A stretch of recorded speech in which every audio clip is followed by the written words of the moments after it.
Olá, pessoal. Nesse vídeo a gente vai continuar nosso trabalho no estudo do sistema binário orbital. Dessa vez a gente vai calcular a energia mecânica do sistema, certo?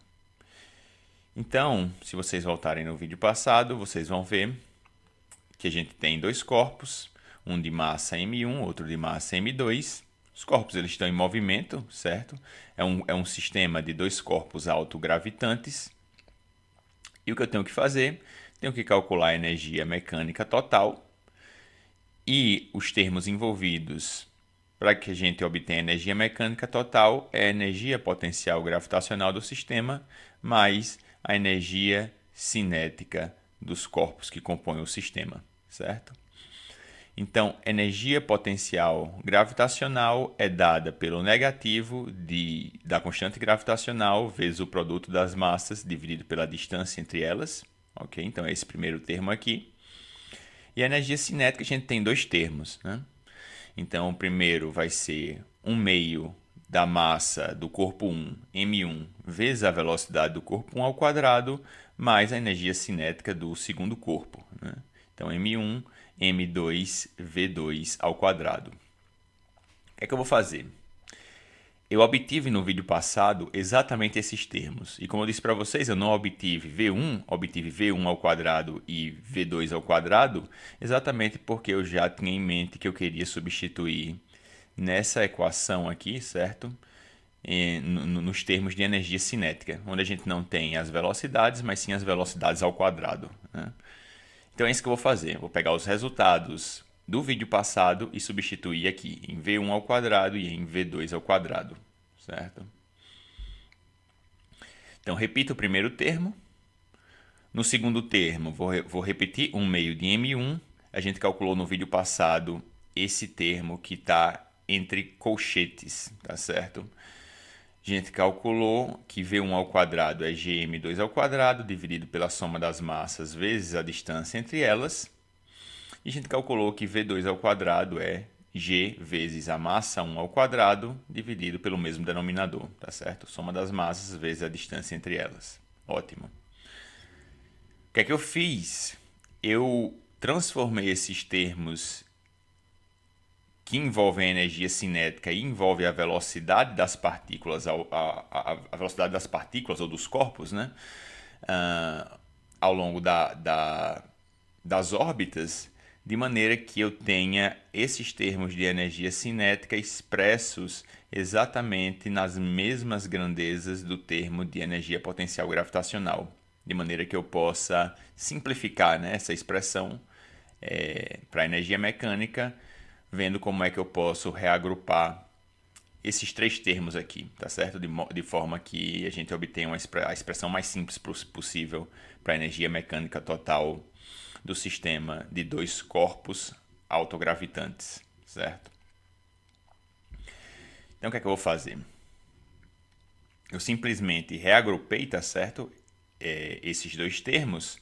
Eu tirei os colchetes, no caso aqui, né? Vamos analisar esse termo em específico, que vem desse termo aqui. Eu tirei os colchetes e simplesmente escrevi tudo sobre uma fração só, né? Então ficou no numerador, esse G vem para cá, M1 que estava aqui vem para cá também, para o numerador, e aqui M2 ao quadrado, e coloquei tudo em um denominador só, né? 2 vezes D, aparece aqui, vezes a soma das massas. E a mesma coisa eu fiz para o último termo, tá certo? Da soma. Sendo que eu mantive aqui uma determinada ordem, onde eu coloco a massa M1 em primeiro e a massa M2 vem depois, certo? Independentemente do expoente, aqui esse termo está elevado. Então, nesse termo do meio vai ficar Gm1 vezes M2 ao quadrado, por conta desse M2. E aqui vai ficar Gm1 ao quadrado vezes M2, devido que aqui eu tenho um M1 ao quadrado e aqui eu tenho um M2, certo? O que é que eu vou fazer em seguida? Se vocês observarem, tem um termo que eu posso fatorar, certo? Quando eu olho para esses dois termos aqui de energia cinética já transformados, né? Aqui é o termo de energia potencial gravitacional que veio daqui. E esses dois termos aqui são os termos de energia cinética que estão aqui, né? Eu posso fatorar, olhando para esses dois termos, certo? As grandezas Gm1 vezes M2. Esse produto Gm1 vezes M2, ele está presente tanto nesse numerador como nesse numerador, certo? O denominador é exatamente o mesmo, né? 2D vezes a soma das massas. Então ele vem para cá, ok? Mas no numerador eu só consigo fatorar G vezes M1 vezes M2. E o que é que sobra?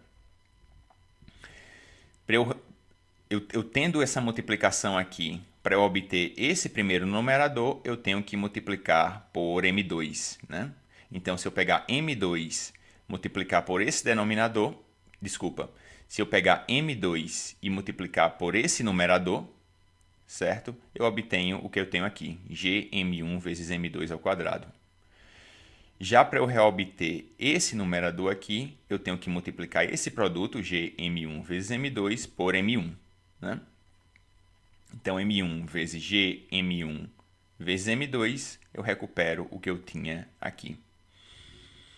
Então, eu posso colocar Gm1, M2 em evidência, multiplicando o quê? Multiplicando essa soma, certo? M1 mais M2.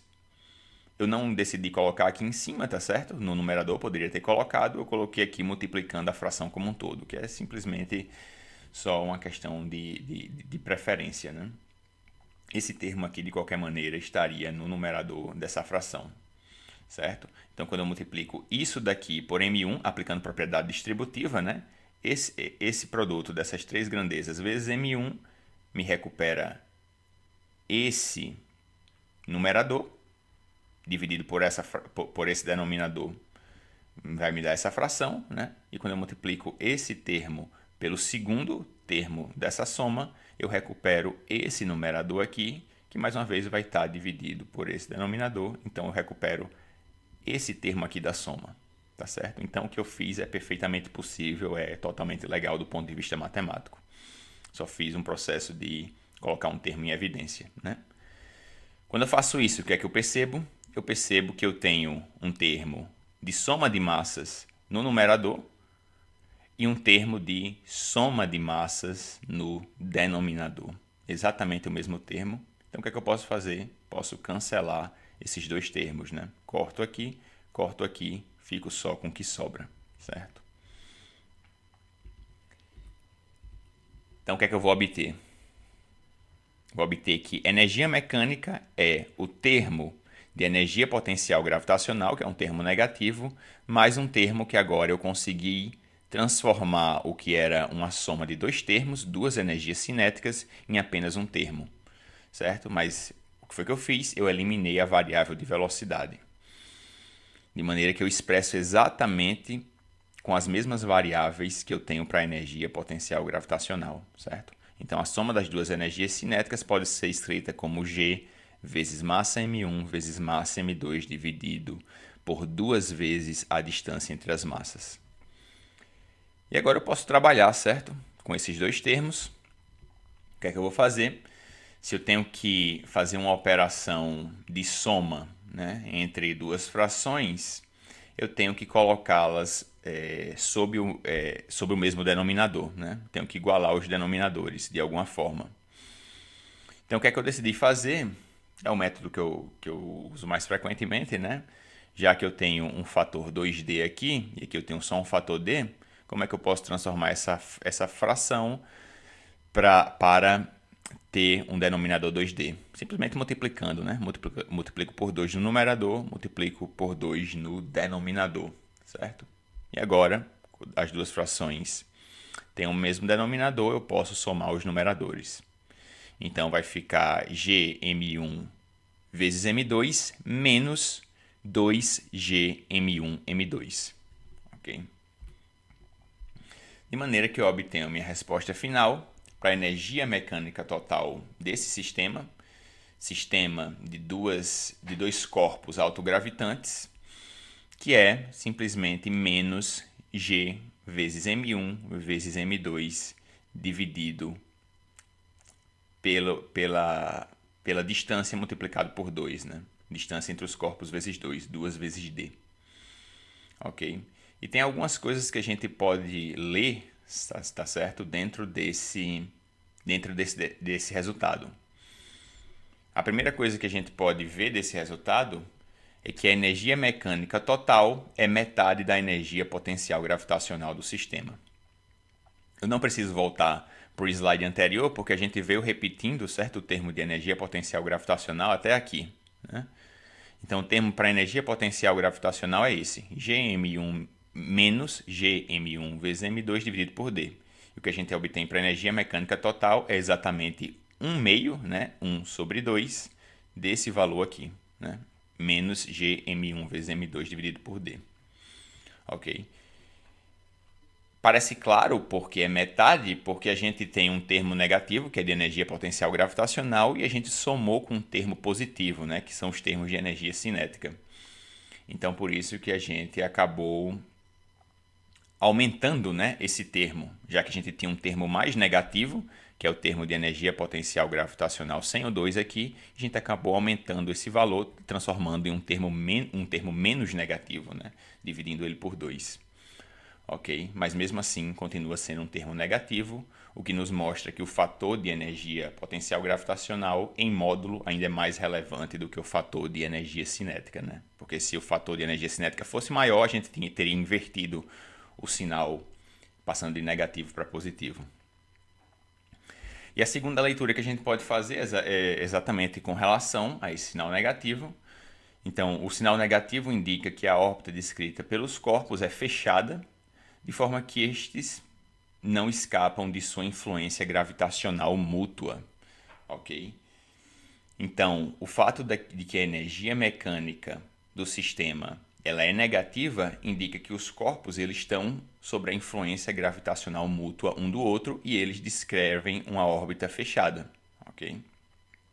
O que a gente pode ver por esse termo é que quando os corpos estão a uma distância infinitamente distante, certo? A gente vai ter uma energia mecânica total do sistema tendendo a zero, né? Que é no momento em que os corpos eles perdem essa influência gravitacional um sobre o outro. Mas o fato de que a energia é negativa nos garante que eles estão em uma órbita fechada e estão um sob a influência gravitacional do outro. Muito obrigado pela atenção, pessoal, e até a próxima.